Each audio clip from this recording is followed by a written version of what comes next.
All right. Okay. I'd like to welcome everyone to our weekly Infinite Possibilities conversation. This conversation is themed around business collaboration, and gaining insight from many of our support partners and all levels of government who may be on the call.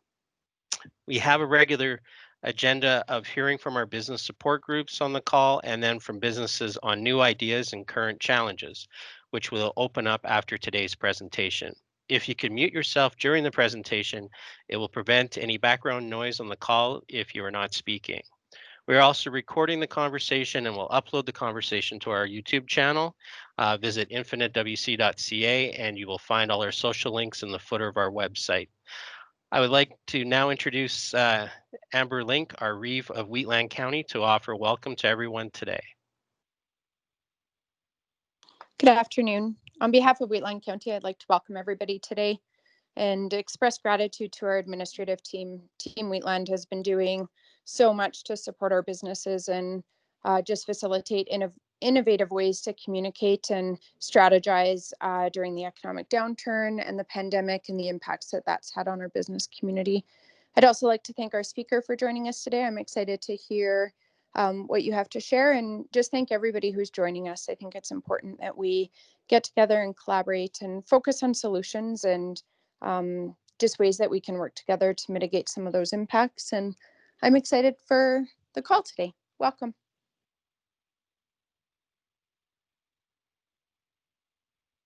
Thanks, Reeve Link. And we also have Councillor Donna Bigger on our call for Wheatland County. Councillor Bigger, do you have anything you want to add?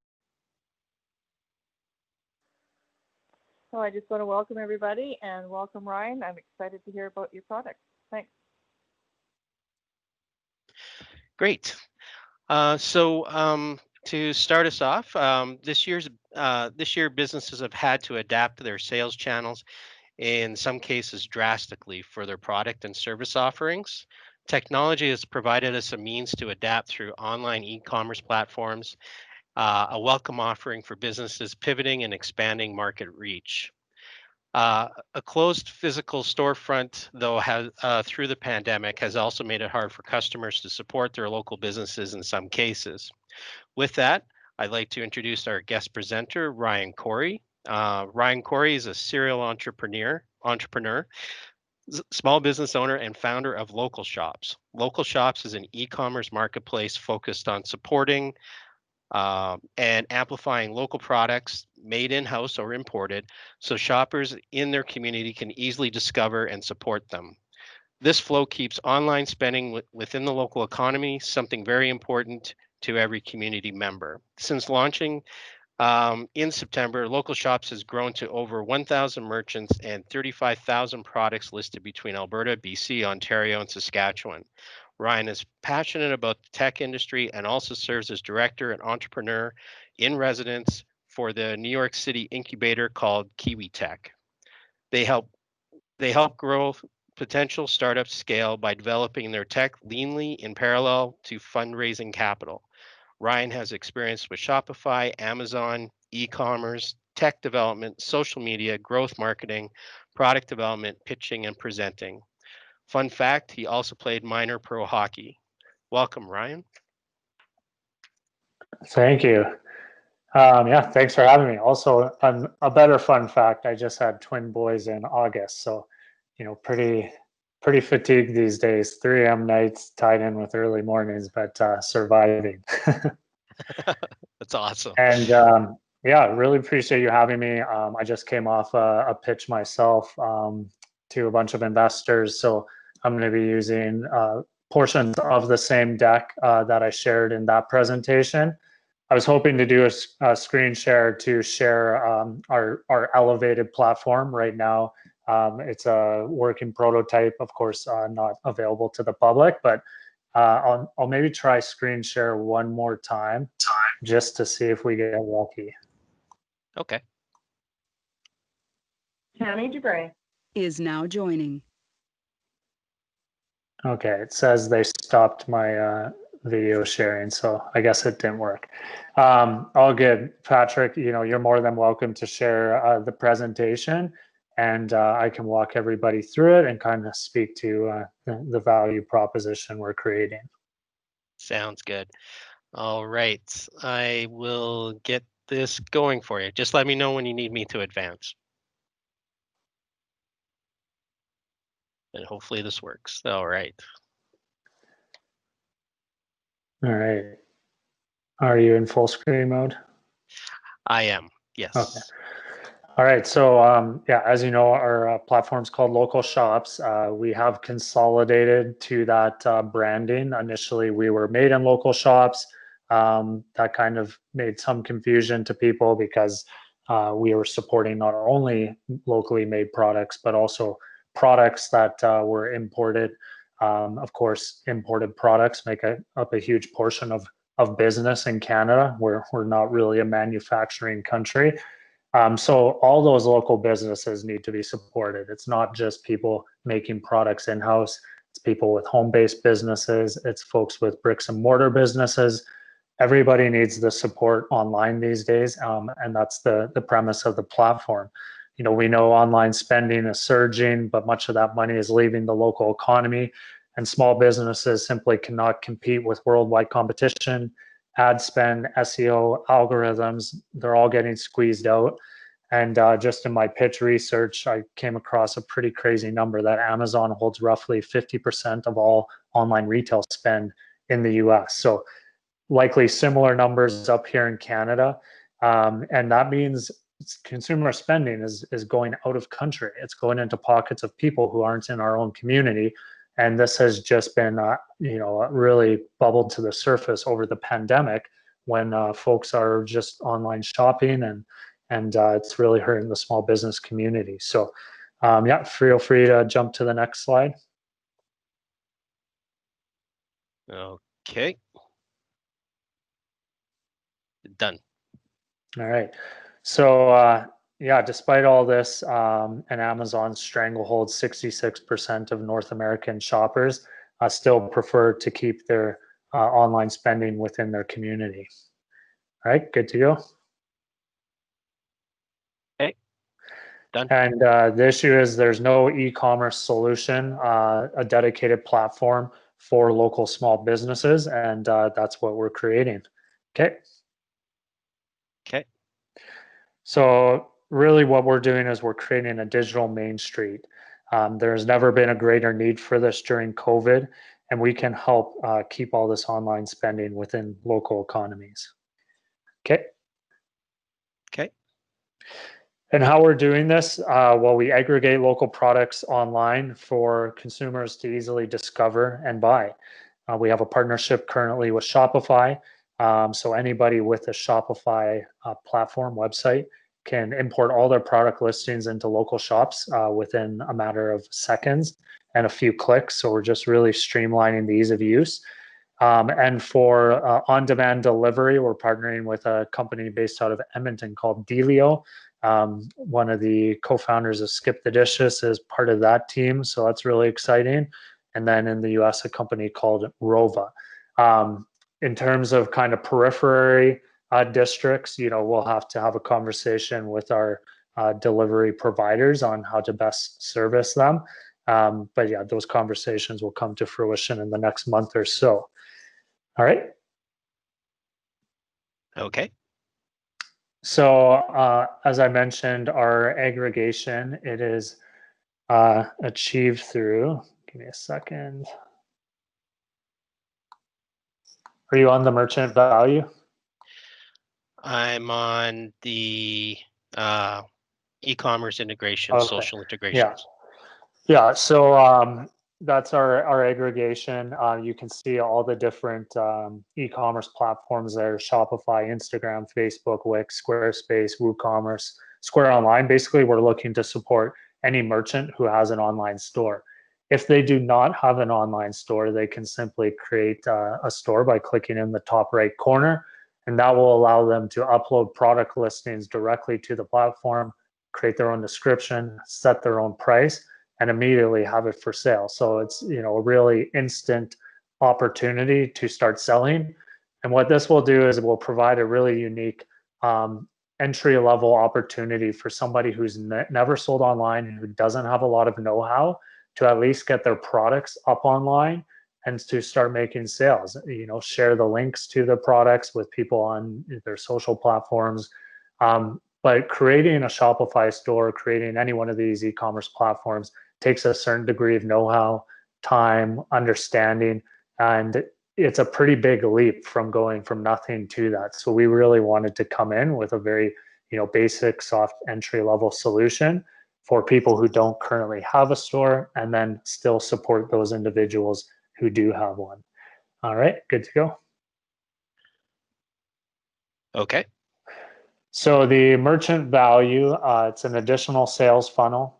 We create a competitive advantage locally, because if people are searching within their jurisdiction, obviously they're not going to have the outside competitors, even from the US, Vancouver. If you're really centralized, you're just competing with your neighbors essentially. Local pickup and delivery, easy onboarding, minimal know-how, as I mentioned, low cost. And then our freemium solution, which we'll always have. So basically what that means is anybody can come onto our platform for free, still find value in it, but then we're going to have a premium solution, which will have a payment gateway so you can process payments through the platform, have them deposited into your bank account, as well as have the on-demand delivery and additional tools that will be continually added. Okay. Okay. So the value to consumer obviously is the support of the local economy. As we saw in that first piece, almost 2/3 of consumers prefer to support local, and now we're giving them that opportunity. The other is breadth of product. Patrick mentioned 35,000. We're already up to 40,000 products listed on the platform. Reducing carbon footprint, as we all know, buying something from Amazon that comes from a major factory somewhere is creating a big footprint. And of course, locally made filters and location filters. And for the businesses, if you're somebody in Strathmore who's uploaded some products and created a profile, obviously Strathmore is not going to be a massive market for you. Yes, you're going to be isolated by local consumers because they just want to support your business.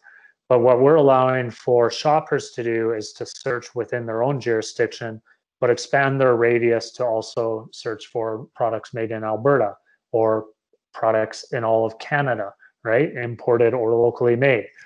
So we have all these different filters to still allow merchants to have a broader reach and allow consumers to find what they need and support businesses. Okay. So our traction, as I've kind of alluded to, has been quite successful. We've launched September 12th, less than 4 weeks ago. We were featured in Retail Insider in Toronto. We're showcased on CTV News Edmonton, and we're getting a write-up in Avenue Magazine for December, which will be great for online sales, because we're going to be making a huge marketing push to consumers to only use our platform for their holiday shopping. The reason for that is because they know it's supporting local, and the money's staying within their economy. Just some metrics. So you'll see a few graphs here. These are actually from my own business, my own e-commerce business. So the one right above CTV, that's the page clicks since we launched have increased 1,000%. The one next to that with the 7,228, that's what we did for online sales in September. And you can see on September 11th, the note there. So September 12th is right after. We were basically dead in the water for the first half of the month. And then once we launched local shops, our sales all continued. And then the last kind of graph is showing the merchant growth from the time we launched. And then you see it level out. That's because we actually halted our outreach, because we wanted to do the refresh to our UI UX, which is of course the front-facing site you see. We wanted to make it more user-friendly for the merchants, allow it just to be very snappy and not cumbersome. And that should be deployed over the next couple of weeks here. And that's going to be a platform that we can push out to any jurisdiction basically all over North America. So we're very excited for that. Okay. So this slide's not really much of anything. We all know how big the e-commerce market is. And the online sales have surged from 15% growth in 2019, which is still large for an industry to be growing, to 146% growth, obviously, since the pandemic. And currently, we have over 4 million e-commerce businesses in North America using Shopify, Wix, WooCommerce, all platforms like that. Okay. Okay. And so our revenue model right now, it's totally free. But of course, we always get asked this question because, yeah, I want to feed my kids too. We started it free, and we're going to keep it that way for a while because, you know, it is all about the businesses and the community, and that's why we set out on this journey in the first place. We have a freemium model that we're going to be building out that will kind of come out with our next site update. And that's going to be the one that has the payment gateways, the on-demand delivery, just more ease of use for a merchant if they're willing to, you know, make the expenditure. $20 a month is very inexpensive. It's the lowest cost for any e-commerce provider out there. And then you get the added benefits to the tools in the premium version. But the freemium model, anybody can still use. With that, when somebody clicks on your product, it'll say contact seller in order to purchase it, and then it'll list the seller's phone number and email to make the sale the old-fashioned way, just over a phone call and e-transfer, you know, similar to Kijiji. And of course, then the premium will be more ease of use. One we're flirting with, but not quite sure if we'll implement it, is a referral fee. Of course, if right now we have about 5,000 site visits per day. If we get that up to like 100,000 site visits per day, you know, we're bringing a lot of traffic to businesses. So we think a commission would be warranted, but at the same time, lots of businesses don't like that off the top. So we may find another unique way. But again, our partnership with PayPal would be able to facilitate that. They take all the liability and they handle all the consumer protection as well, which is fantastic.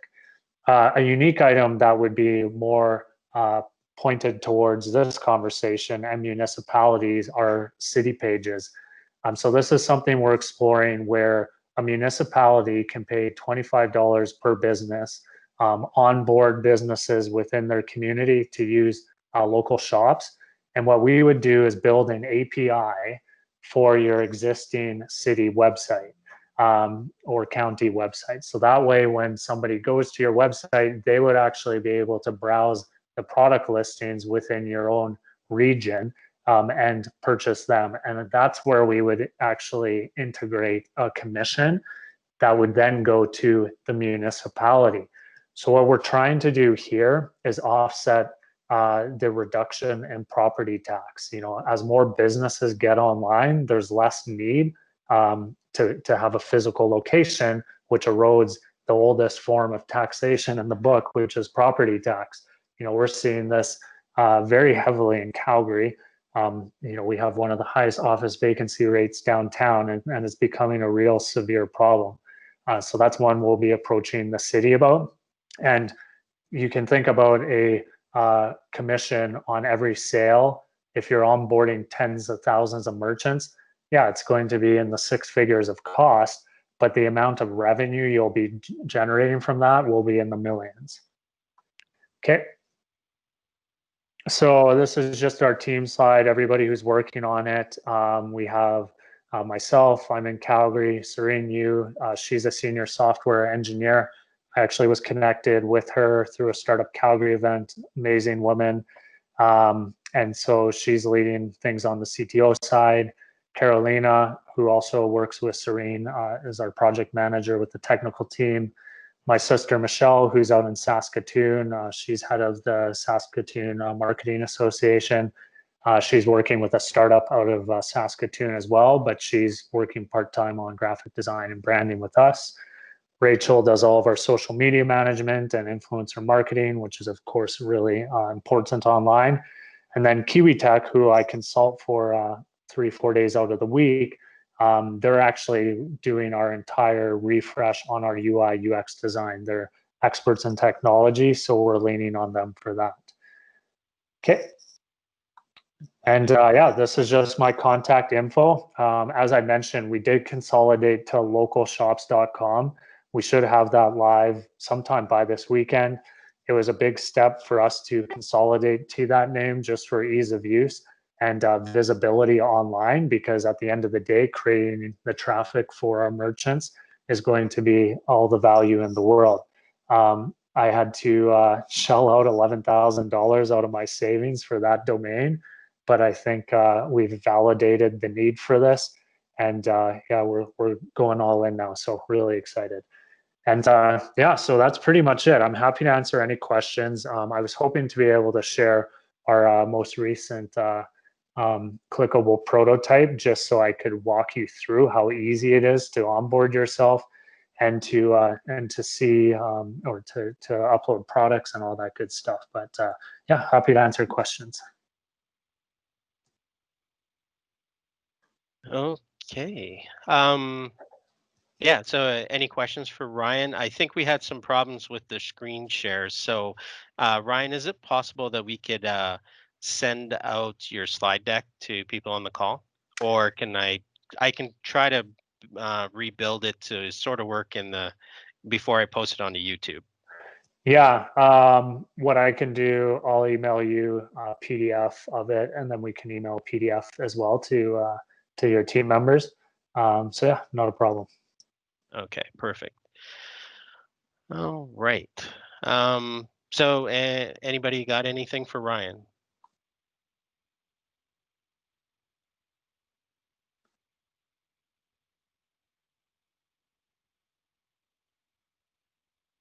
Okay. Ryan, we were also talking about, you and I earlier, about looking at beyond products to talk about doing services as well into the build in the future. So yeah, mhm. Thanks for bringing that up. Sorry, I missed that point. So yeah, that's definitely kind of come to the surface as well, because initially we were just focused on products, which we've gotten a lot of. But we've had a lot of service industry businesses, such as beauty parlors, massage therapists, even Red Arrow coaches reached out to us. They want to sell their tickets on local shops. So we are going to be implementing that likely before Black Friday, Cyber Monday. We're just going to wait for this next update to come out so we can play around, have the experience of the new site, and figure out the best way to implement it. It may be as simple as putting services within each category that are already listed. So for example, wellness and beauty, we have our drop down there listing about 10 different subcategories. It would be very simple to include services in there. And then what the service industry would do is they could either create their own kind of service listing, whether it's getting your nails done and the costs associated with that, and essentially create a product listing for each one of their individual services. At the end of the day, services are still products, and this will be a really unique way to share them on the platform. Great. So what would it take besides that municipal concept that you have?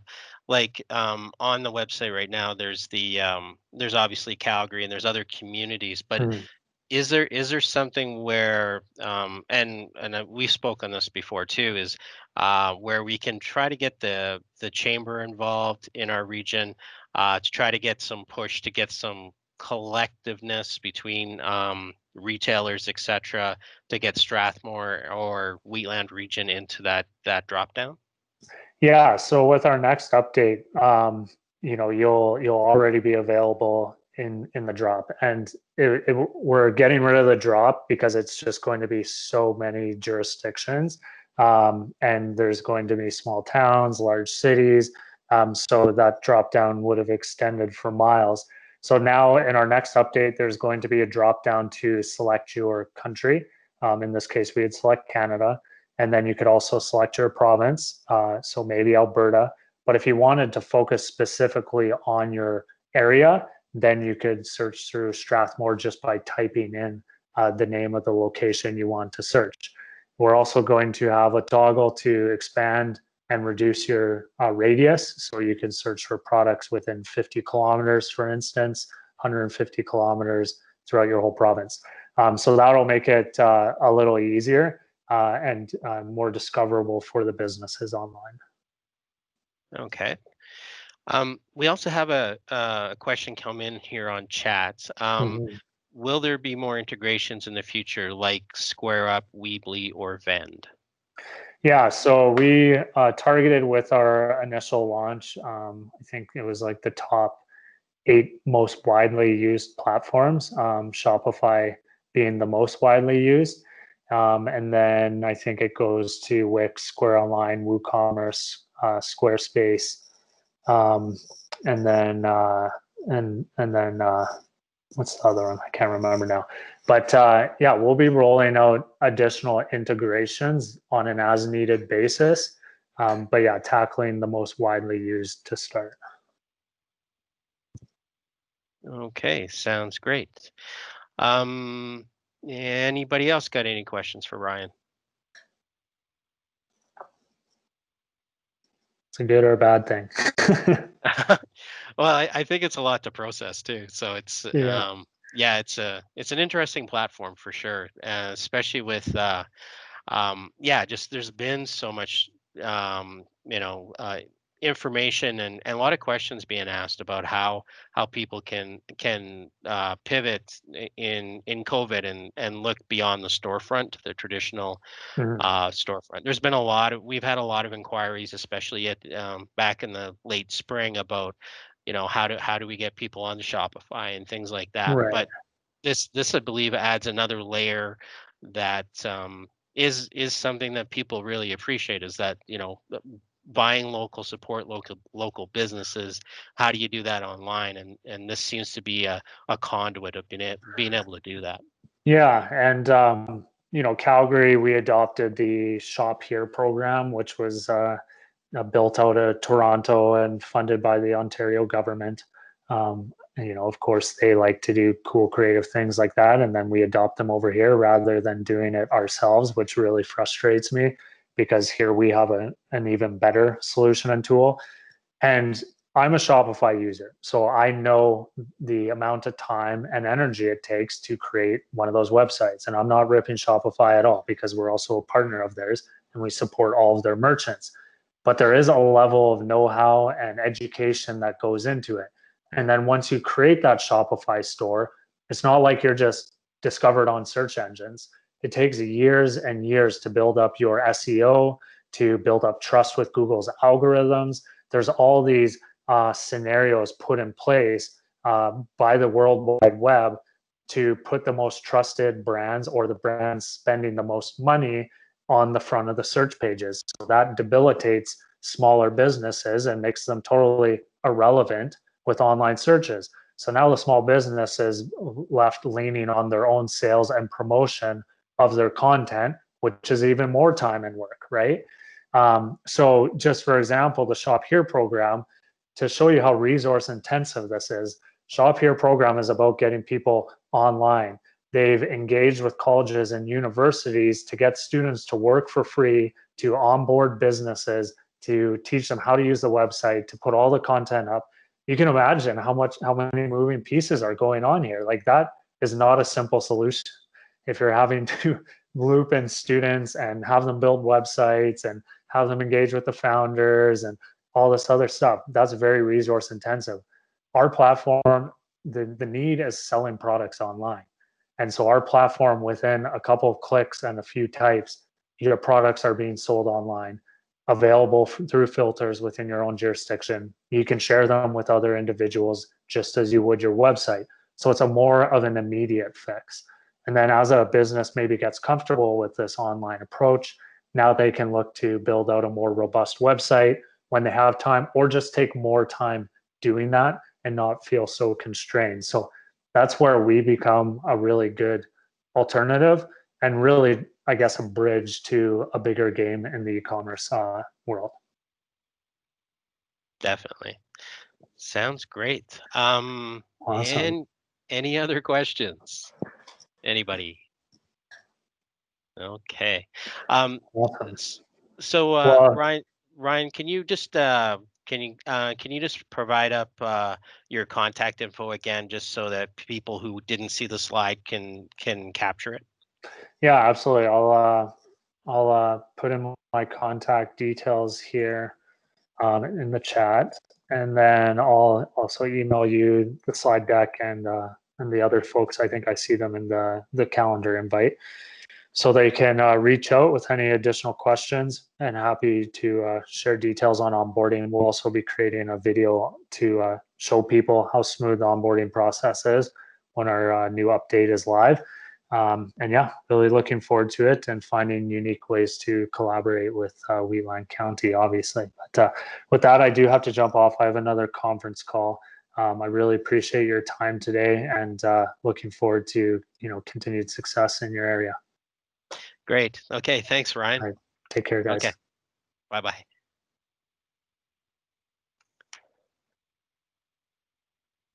All right. So we'll carry on with our agenda, and we'll start with Reeve Link. Do you have anything from Wheatland County Council to give us an update on? One thing that I'm really excited about is that yesterday, actually, no, sorry, on Tuesday, Council approved the awarding of a tender for a rural broadband strategy for Wheatland County. And so what that means is that we are hiring a consulting firm that is going to spend approximately 6 months doing sort of a vast exploration into what our needs are, what our current kind of assets are in terms of connectivity for the county. And then from that, they're going to develop a strategy that could be phased in throughout the county to improve our broadband connectivity. There was good council support for the strategy. It does not mean, just so that we're kind of managing expectations clearly, it doesn't mean that that strategy will be in place in 6 months, but that the strategy will be developed. And then from there, the phasing of the strategy can be looked at and considered by council. Obviously, it will be dependent on things like our finances and the ability to commit funding to phasing in the strategies. I see this as a really key piece of investment attraction for the county. So one of the places that's been identified by council as perhaps a first priority is along that industrial corridor between Calgary and Strathmore. We have a large industrial park there. And if we could look at getting some really like exemplary broadband in there, it may be an asset in attracting investment in that area. There could be rollout that could include some residential improvements as well, but I think council sees that as maybe a longer term goal. And we also really want to balance it so that we're not stepping into where private industry might be providing services. So it's a real balancing act, but also I think a really key opportunity. One way of looking at broadband now is almost in the sense that it's a utility similar to water or wastewater, stormwater, that type of thing. And that's certainly the way council is looking at it. So that's, I think, really exciting in terms of business in Wheatland County and could be an asset that we could rely on. So that was the main thing I wanted to highlight today. I know you're going to probably speak to some other work. Your team has been doing an exemplary job just in supports and that type of thing. And obviously that focus is going to continue. So happy to answer any questions. And if there's anything else anyone would like me to comment on, I'm happy to. Sounds great.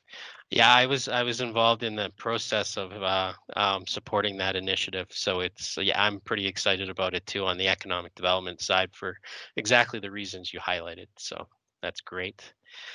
Councillor Bigger, do you have anything you want to update on? That was the main one, was the broadband. That's why I'm very excited about it too.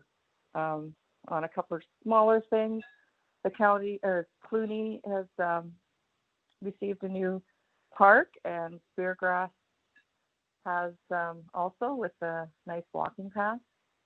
And yeah, and Ryan's presentation was very interesting. It's definitely the way we should be looking at it, and I'm glad, I'm hoping it will really help local businesses.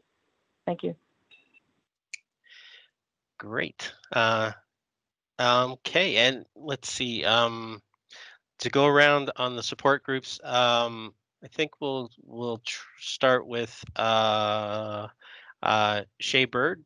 Do you have anything you want to talk about, update on with your organization? Hello. Yes, thank you. I not really too much to update. We've been very busy in adapting everything. So, some examples of how we've adapted, I guess, is we just hosted our roadshow summit, which was, in replacement of our 2-day larger event that was supposed to happen in March. So what that looked like was we actually did a outdoor event for 70 participants. While the venue space outdoors was up to 200. So how we kind of saw what we hit our markers were looking at what the max capacity is for health and safety. We took half that and made that our max capacity, so 100 for that event. And then we obviously worked with health and safety to provide all the measures and stuff. We were very diligent, but it was an incredible event. We heard nothing but good things, and people were just happy to have those face-to-face communication and relationships again, because people are really missing those right now.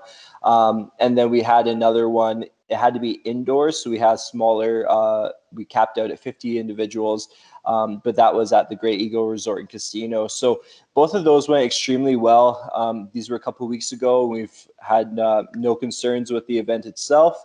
And now that kind of leads us up to our larger 300-person virtual event that's happening November 4th. So it's just a great example of how we've been able to adapt and then continue our mandate moving forward to support the industry, but just doing things very differently. And, when we were looking at Great Eagle, we were, for example, between every keynote and breakout session, everyone went outside for the networking while wearing masks and all those type of things. And all the linens off all the tables got replaced. And we did that between every session. All the mic, paddings were replaced after every individual spoke, and there was just so much diligence. I was really proud of the team and working with health and safety to manage to make that happen and have it so successful.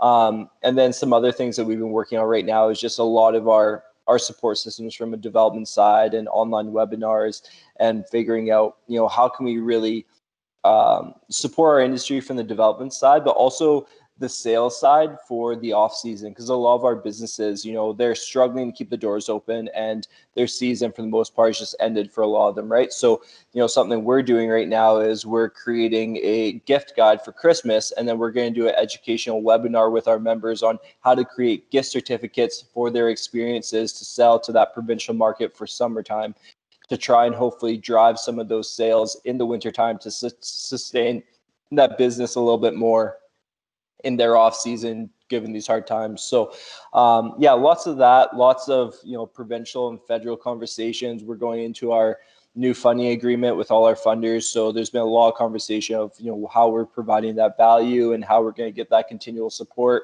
We're revising our 4-year strategy right now. And our goal right now within that 4-year strategy is to, by 2024, get our economic numbers to post-COVID.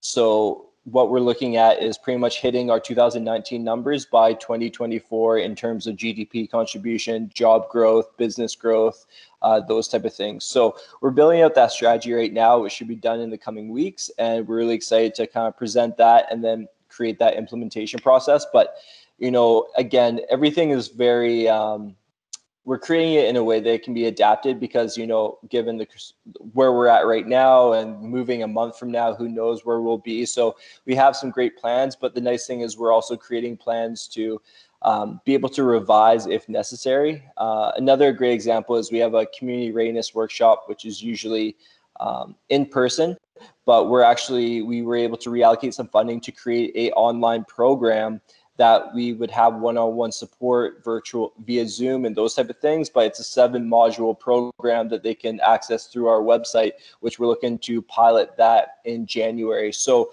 trying to create just different infrastructure pieces as an organization to continue our mandate and continue those typical things that would be in person, but do so from a virtual side, a program side, those type of things, because it can be utilized for individuals we can't get to one-on-one. But even when things go back to having regular meetings in person, those type of things, we can still facilitate that in person and have it just as effective, if not more effective. But in case that we cannot, then we are still in a place to provide that support. So those are just some of the things we're doing. But overall, we're really busy. Things are moving forward, and it's interesting. There's been obviously a lot of challenges with the current environment, but for our industry, there are also a lot of opportunities in the terms of, Indigenous tourism isn't a well-known product in Alberta. So it's actually presented a really unique opportunity for Albertans to learn about those Indigenous experiences and those culture in their own backyard and kind of explore more of those, whereas before they would just be going to Mexico or the US or wherever, right? So, just trying to find the opportunities and really capitalize on that while we're in this transition period. Awesome. Thanks, Shay. I should also mention Shay is the executive director for Indigenous Tourism Alberta. So hence all the theming. Thanks, Shay. I might want to talk to you later too about doing a panel during Small Business Week on the Friday morning, Friday afternoon. But I can follow up with you later. Absolutely. Yeah, please do. Okay, will do. And next we'll go to Carolyn with Alberta Labor and Immigration. Hi there. Yeah, no, thanks, Patrick. No, I just really appreciate being at these meetings. It was great to hear what you had to say there, Shay. I'm interested in just talking to you to get a better sense of some of the things that you're involved in. It was great to hear those highlights. In terms of what's happening with labor and immigration, that's the new ministry name. We're working on, on our labor market partnership grants and trying to support our regions in anything related to development of the workforce and getting people back to work. I don't have any real specific information to share for this region. I'm always just all ears and gathering information from these meetings. So I appreciate the opportunity to be here and just be able to hear what's going on. So thanks. All right, thanks, Carolyn. Okay, and let's see. Jacqueline, do you have anything you want to update us from north of Wheatland? Thanks, Patrick. I'm not sure I specifically have many updates. Sort of like Carolyn, we definitely appreciate being in these calls and hearing what everybody's working on. And oh my goodness, I love the idea of that Christmas gift guide. What a great concept.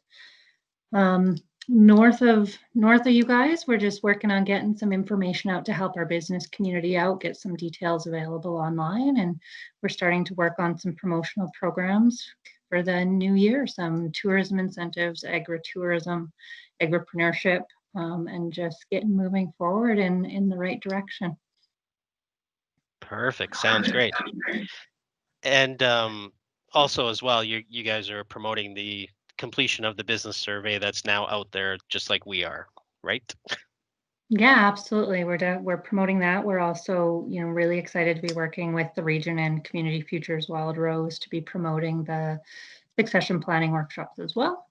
And as we move into Small Business Week, we're going to be doing a lot of promotion on behalf of the region as well, because, everybody in the area has some pretty great workshops and training virtual series that we'll be shooting out there for everybody as well. Perfect.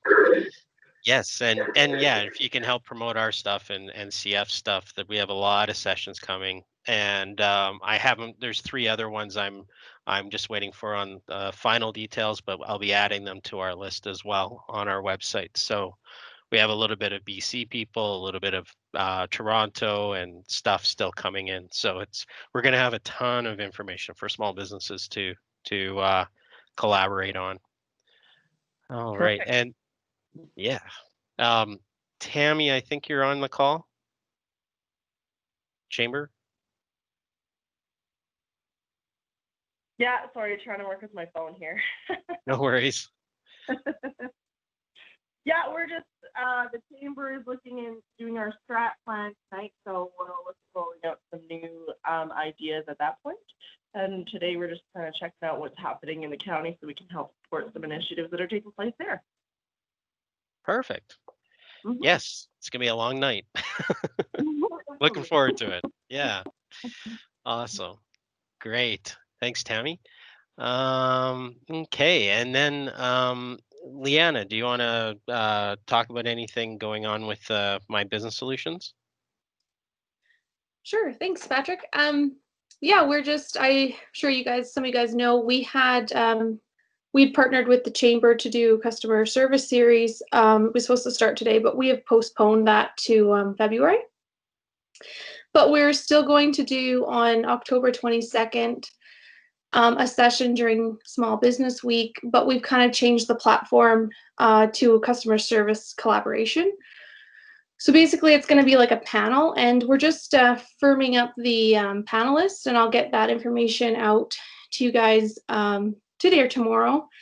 And yeah, and I'm hoping, I think it'll go really well. We already have, I think 5 people signed up, and we haven't even promoted that yet. So that's going to be really good. Excellent. Sounds great. And then, yeah, for us, the economic development at Wheatland, we are obviously really pushing out the Small Business Week marketing for these sessions. Everything is on the infinitewc.ca website. Also, as well, I'm very excited, and I am promoting it into the Calgary and Edmonton region. Is our Wheatland County community profile, and it's a great document. It's been a few months of a labor of love to get that done. Participation with our county council and staff, and I'm working on some other pieces of that to help us support in our investment attraction on the planning side, so we can have a lot more front end information on an investment query. So those little pieces are coming along as well, and will complement the community profile just great. So that's another thing, and then yeah, it's just really reaching out, and it's showing off the county and what we're ready to do and where we want to go. So it's been very great. Also, we have a 1-year anniversary of the WC coming up. Funny enough, it's during Small Business Week this year. So it's nice to see that the WC's really starting to mature as a brand for Wheatland County. We've had new additions into the WC areas with our Emergency and Fire Services Department, our division, now part of the Community and Development Services Department. So there's a lot of synergies and symmetry, and the buy into our brand story and where we're going with it. And so far throughout the first year of its brand life, the WC has been very well received by everybody I've been talking to, for sure, outside of Wheatland. So yeah. Yeah, just one more pitch. If you know small businesses out there looking to get some support and learning during Small Business Week, please send them to our website, infinitewc.ca. We have all of our sessions are ready with Eventbrite for getting all the logins and stuff like that. For each session, we have Todd Hirsch from the chief economist with ATB coming back on the Wednesday of Small Business Week. So looking forward to hear from him again. He did talk to us on the Infinite call back in June. And so we want to see how his crystal ball worked. And then we're really curious to see what it's going to look like through the late fall into winter season. So yeah, definitely sign up for all of these sessions that we have coming. We have 2 Grow with Google workshops as well that are happening that week. And yeah, and follow that page, because we'll just continue putting on new sessions as we get confirmations for them. So I think that's it for this week. Anybody have anything else they want to bring up?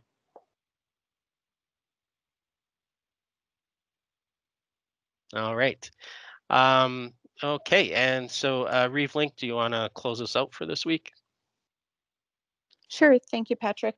I want to thank everybody that was able to join us today, and thank you for all of the contributions.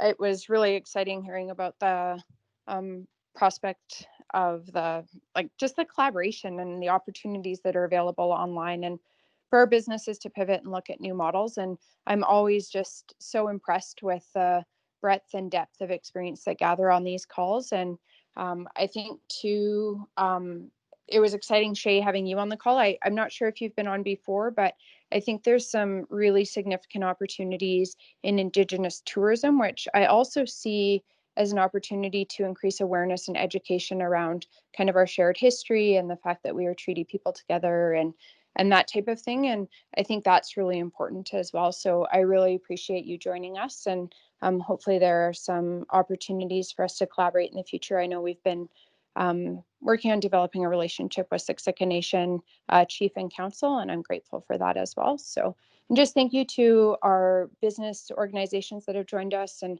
the different government organizations. It's always good to hear that kind of perspective and the new things that are on the horizon. So thank you, everybody, and I hope you have a wonderful week and a happy Thanksgiving. And I'm looking forward to reconvening next week. Great. Thanks, Reeve Link. And yes, happy Thanksgiving to everybody, and we'll see you next week. Awesome. Thanks a lot. Thanks, everybody.